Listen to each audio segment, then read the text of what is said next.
All right, here we go, chapter 2 of calculus, and so this will be 2.1 part A, or part 1, just the first lesson in 2.1. We're breaking this up into a few different parts, so just to go at a good pace and get everyone used to this stuff.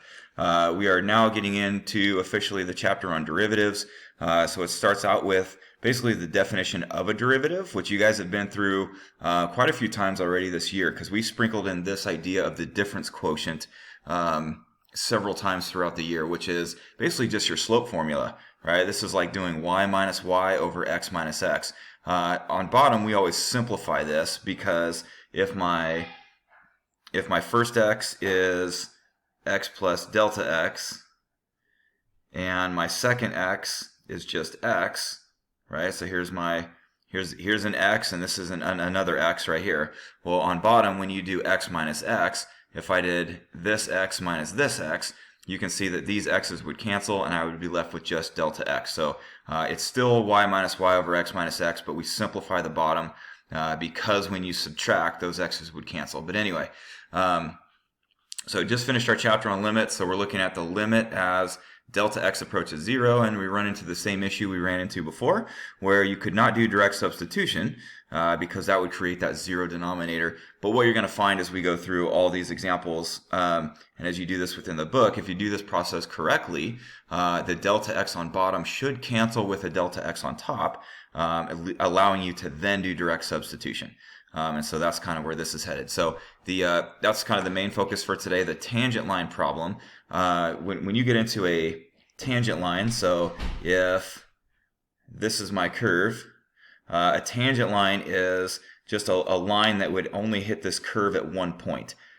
So this dotted line here would represent a tangent line because it only is hitting this curve at one point.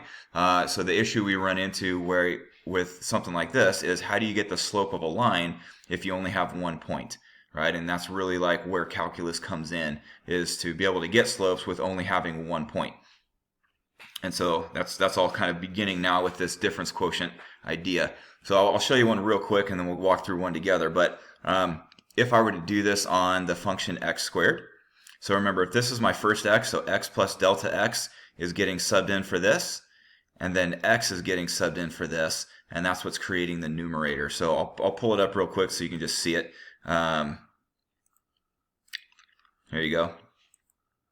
So here's the difference quotient. This is the function we're plugging into. And so when you plug x plus delta x in for x, right, you get x plus delta x squared minus, and then if I plug in this x for x, I just get x squared. So this is my y minus y over x minus x. So if we expand that numerator so that it looks like this, now you can see that as things simplify, so I'm going to do x squared minus x squared, those guys cancel, and this is what I would be left with. Now delta x can go into every term, and so if I divide it out of this, this is all I would be left with. And so now I can do direct substitution, plug in that 0 for delta x, and this is all that would be left, and this would be our derivative that we're getting from our difference quotient. So that's the process in a nutshell. So as we move on down here, again, the slope of a tangent line, that's what this means. So your m is for slope. So slope of a tangent line is that difference quotient, because remember that just means slope. A couple notations that we need to get used to. We can write, so if you think of this as the difference in our y's over the difference in our x's, that can be written as dy dx. So this is a real common notation for a derivative. This would be another real common notation for a derivative, is f prime of x.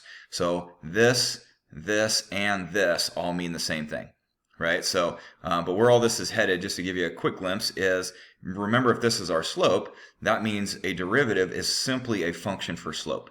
So if I get the derivative of this, it then acts as my slope function for everything else moving forward. You're going to see, you should already know the answer to this one anyway, because if you look at this, this is just a line, right? So what's the slope of this line, right? You can see 3 as the slope of that line. So I already know that if I do this process correctly, I should get 3 as my derivative, as my slope. So Here's our difference quotient. So again, we're doing the limit as delta x approaches 0. Let me just mention one thing that hopefully will make this make a little sense as we go through. Why do we do this as delta x is approaching 0? If you think as the difference in your x's as delta x, well, if I only have 1 point, that means the difference in my x's is nothing. There is no difference, right? Because I only have a single point. I don't have 2 different points on here to where I could do this x minus this x, right? I only have 1 point. So the difference in my x's should be 0, right? Because they're on top of each other. So that's why we set this up this way. So as we go through a couple things here, and I'll talk through it fairly quick so you can always pause and do what you need to do note-taking wise. But here's the initial setup. We're going to be doing it on this function right here. So again, I'm going to start by plugging in x plus delta x in for this x right here. And that creates our first y value. Then I plug in x for x, and I get this. And this is our second y value. So y minus y over x minus x.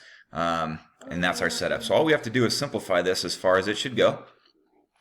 That would start with doing some distribution. So distribute the 3.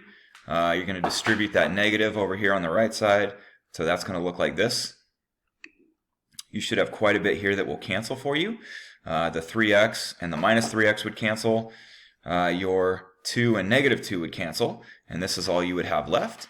Now I can divide out the delta x. And here's all I'm left with. So we didn't even need direct substitution on this because our x is canceled altogether. So, which is what we expected because this is just a linear function. Right? We could see already that the slope was going to be 3 at all points. Right? So there's our slope of 3 using our difference quotient.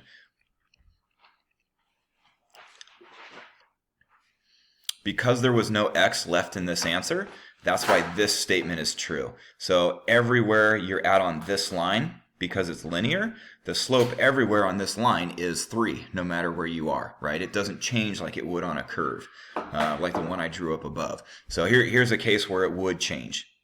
And I'll show you how this guy plays out. So again, I can now use my difference quotient to get the derivative of this function.